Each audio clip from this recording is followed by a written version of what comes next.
ঘন্টু এই দেখো আমাদের মিত্তিমা উঠে গেছে।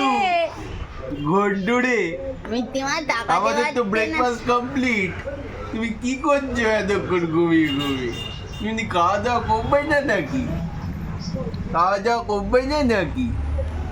বাবালি বাবালি আমাদের আংড়াই নেওয়াই শেষ হচ্ছে না, আমাদের আংড়াই নেওয়াই শেষ হচ্ছে না গো।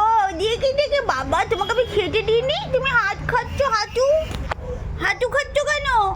ঘুম থেকে উঠেছে আমার প্রিন্সেস, আমার প্রিন্সেস উঠে গেছে ঘুম থেকে। ওলে বাবালি, পাপা কি বানিয়েছে? পাপা নুডলস বানিয়েছে। Noodles খাবে নাকি? একটু নুডলস খাবে নাকি? একটু খাবে নাকি? একটু খাবে না, দুধু খাবে, দুধু খাবে, একটু খাও। আসছি দেখো, আসছি। ওই যে পাপা যে যোগ করে আমার সাথে, আমার অন্নপ্রাশন হয়নি, আমি কি করে নুডলস খাবো? মামা একটু টাকা আমার দিকে, টাকা একটু আমার দিকে। ও বাবা, সরি সরি সরি সরি। আচ্ছা খাও, আচ্ছা আচ্ছা আচ্ছা, আমি খেতে দিচ্ছি মা, খেতে দিচ্ছি।